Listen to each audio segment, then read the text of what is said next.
UP में लोकसभा चुनाव में अच्छे प्रदर्शन के बाद कांग्रेस पार्टी के हौसले बुलंद हैं, जिसे देखते हुए कांग्रेस 2027 के विधानसभा चुनाव से पहले पार्टी को जमीनी स्तर पर मजबूत करने में लग गई है।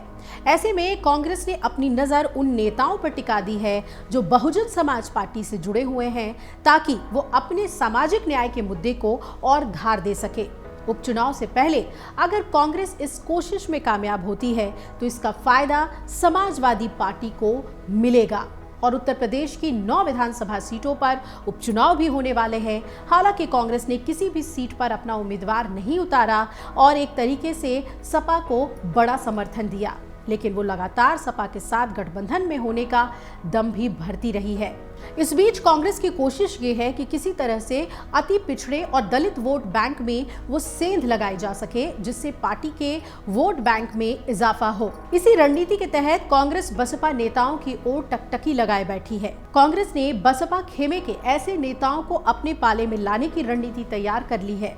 पार्टी ने सभी जिलाध्यक्षों को ऐसे नेताओं पर नजर रखने के निर्देश दिए हैं जो खुद को बसपा में अब उपेक्षित महसूस कर रहे हैं। जिला अध्यक्षों के पास इसकी जिम्मेदारी होगी कि वो उनसे संपर्क करें और पार्टी में शामिल करने की कवायद करें। कांग्रेस नेता उन्हें ये बताएं कि किस तरह राहुल गांधी और प्रियंका गांधी सामाजिक न्याय के मुद्दे को मजबूत करने में जुटे हैं और लगातार इस रणनीति पर काम कर रहे हैं। कांग्रेस के द्वारा इन नेताओं को भी ये बताया जाएगा कि पार्टी उनके मुद्दे को राष्ट्रीय स्तर पर मजबूती से उठा रही है। सियासी जानकारों का इस पर कहना है कि अगर कांग्रेस यूपी उपचुनाव से पहले ऐसे कुछ नेताओं को अपने पाले में लाने में कामयाब हो जाती है तो इसका फायदा सपा को भी होगा, क्योंकि अक्सर ये देखा गया है कि दलित वोटर सपा के साथ आने में असहज महसूस करते हैं, लेकिन लोकसभा चुनाव में दलितों ने बड़ी संख्या में कांग्रेस के पक्ष में वोट किया था। जाहिर है कांग्रेस की इस रणनीति का फायदा सपा को उपचुनाव में ही मिल जाएगा, क्योंकि कांग्रेस ने भले ही इस चुनाव में अपने प्रत्याशी ना उतारे हों, लेकिन वो खुलकर सपा का समर्थन कर रही है। कांग्रेस प्रदेश अध्यक्ष अजय राय ने यह दावा किया कि जल्द ही अलग अलग दलों के कई नेताओं को कांग्रेस में शामिल किया जाएगा। उपचुनाव से पहले भी कुछ नेता उनके पाले में आ सकते हैं। वहीं यूपी उपचुनाव में मायावती की कोशिश बसपा पर लगे बीजेपी के बी टीम के नैरेटिव को तोड़ने की है और यही वजह है कि बसपा ने उपचुनाव में जिस तरह की सियासी बिसात बिछाई है, उसके चलते सपा से ज्यादा बीजेपी के लिए सियासी टेंशन खड़ी हो गई है। मीरापुर, खैर, मझवा और कटहरी जैसी विधानसभा सीटों पर बसपा का अपना सियासी आधार रहा है और वो जीतती भी रही है।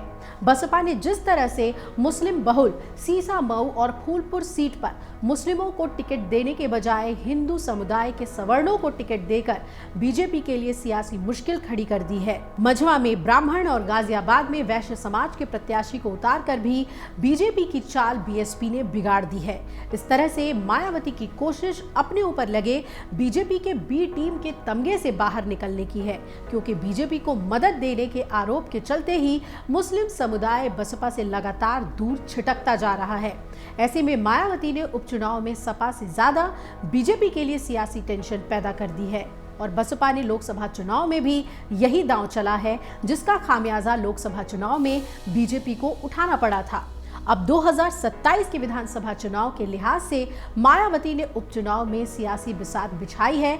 ऐसे में देखना है कि मायावती अपने सियासी मंसूबे में सफल होती हैं या फिर कांग्रेस बसपा को बड़ा झटका देते हुए उनके नेताओं को अपने पाले में करती है और कांग्रेस और सपा को बड़ा फायदा मिलता है। अगर आप ये वीडियो YouTube पर देख रहे हैं तो हमारे चैनल को सब्सक्राइब कर बेल आइकन दबाएं और Facebook पर देख रहे हैं तो हमारे पेज को लाइक करें। 8 मिलियन प्लस सब्सक्राइबर, आपके इस भरोसे के लिए बहुत धन्यवाद।